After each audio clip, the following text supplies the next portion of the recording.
Assalamualaikum warahmatullahi wabarakatuh. Alhamdulillahirabbil alamin wa bihi nasta'in wa ala umuri dunya waddin.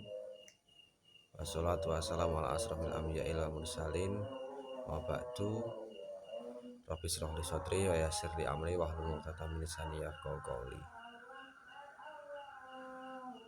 Pada kesempatan kali ini marilah kita memanjatkan puja dan puji syukur kepada Allah Subhanahu wa taala karena masih diberikan kesempatan agar kita tatap muka, beraktivitas tanpa ada halangan suatu apapun. Marilah kesyukuran kita lafadzkan dengan Alhamdulillahirabbil alamin. Salawat serta salam senantiasa semoga tercurah kepada junjungan kita Nabi Agung Muhammad sallallahu alaihi wasallam. Pada kesempatan kali ini saya akan menyampaikan ceramah tentang Islam, sains dan teknologi. Sahabat semua, selamat datang di video pembelajaran yang akan membawa kita menyelami hubungan erat antara Islam, sains, dan teknologi dalam dunia yang terus berubah ini.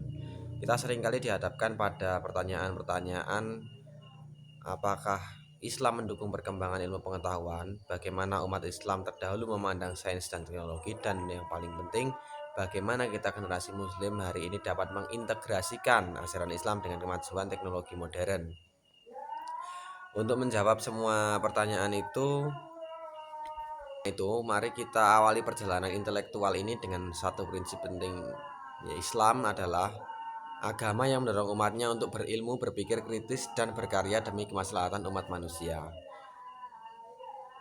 Islam dan kewajiban. Menurut ilmu Islam, memandang ilmu sebagai pondasi peradaban. Ayat pertama yang diturunkan kepada Nabi Muhammad SAW adalah Iqra, bacalah, sebuah perintah eksplisit untuk menggali pengetahuan dalam surah Al-Alaq ayat 1-5. Allah menekankan pentingnya membaca dan belajar serta menganggap bahwa ilmu berasal dari Allah yang Maha Mengetahui.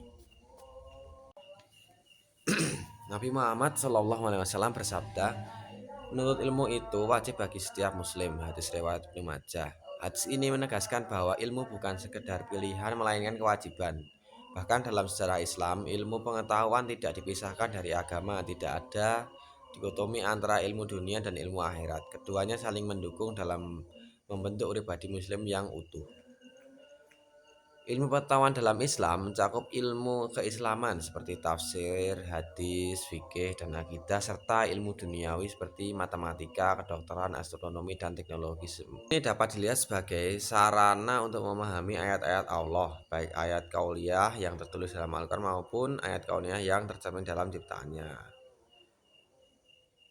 Sejarah keemasan Islam dan ilmu pengetahuan. Jika kita menengok sejarah, kita akan menemukan bahwa umat Islam pernah menjadi pelopor utama dalam pengembangan sains dan teknologi.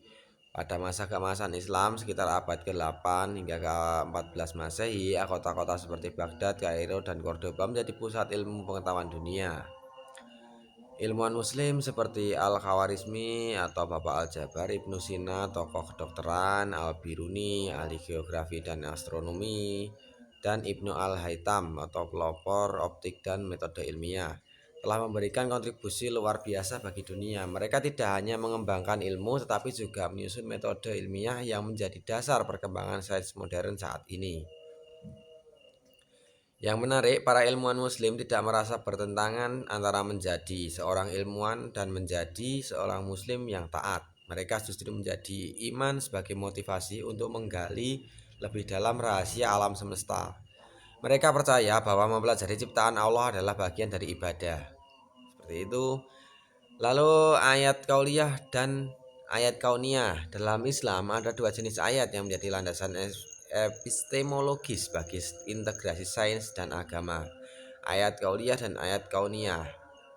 Ayat kauliyah adalah firman yang tertulis dalam Al-Quran. Misalnya perintah membaca, merenung, mencari ilmu. Dalam Al-Quran sendiri terdapat lebih dari 750 ayat yang berkaitan dengan alam semesta, yang mengajak manusia untuk mengamati, meneliti, dan mengambil pelajaran. Ayat kauliyah adalah segala fenomena alam, hukum-hukum alam, dan kejadian di dunia ini yang merupakan ciptaan Allah, seperti rotasi bumi, hujan, tumbuhnya tanaman, anatomi tubuh manusia, dan sebagainya. Dengan mempelajari ayat kauniyah melalui sains, kita dapat memahami kebesaran Allah.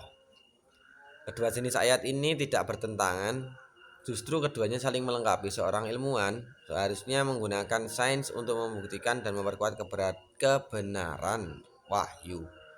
Di sisi lain, wahyu memberi arahan moral dan spiritual bagi pengembangan ilmu.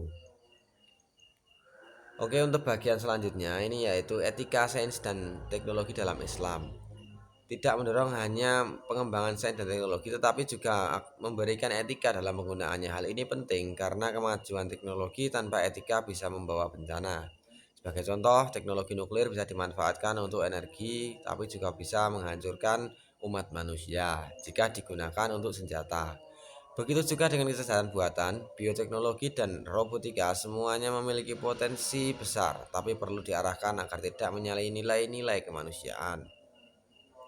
Islam mengajarkan bahwa ilmu harus digunakan untuk kemaslahatan. Nabi Muhammad SAW sebaik-baik manusia yang paling bermanfaat bagi manusia lain. Hadis riwayat Ahmad. Maka sains dan teknologi menjadi alat untuk kebaikan, bukan alat untuk penindasan, eksploitasi ataupun kerusakan. Untuk bagian selanjutnya yaitu tantangan dan peluang umat Islam di era teknologi. Kita hidup di era revolusi industri 4.0 dan bahkan menuju society 5.0. Teknologi informasi, kecerdasan buatan, big data, dan Internet of Things mengubah cara manusia hidup, belajar, bekerja, dan berinteraksi. Sayangnya umat Islam saat ini masih banyak yang menjadi konsumen teknologi, bukan produsen.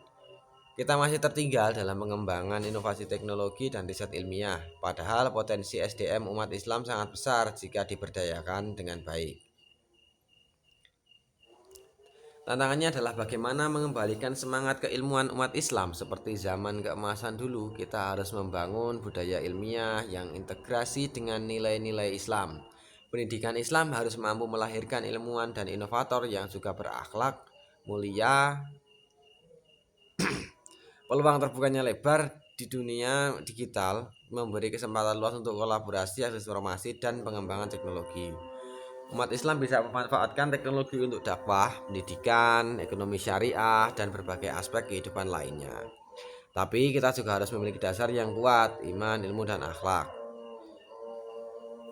Untuk integrasi Islam dalam kehidupan dan teknologi sehari-hari ini, integrasi bukan hanya konsep teoritis tapi juga diterapkan dalam kehidupan nyata. Misalnya, seorang pengembang aplikasi bisa membuat aplikasi edukatif yang mendidik anak-anak muslim.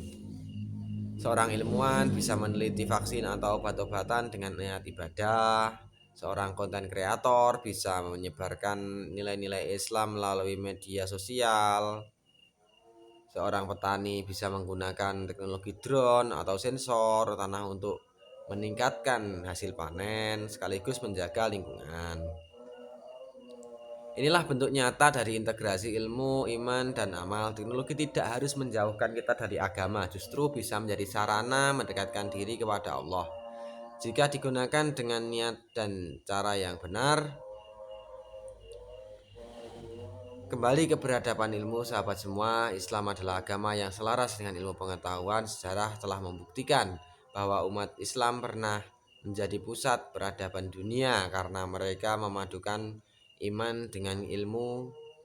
Kini saatnya bagi kita untuk menghidupkan kembali semangat itu.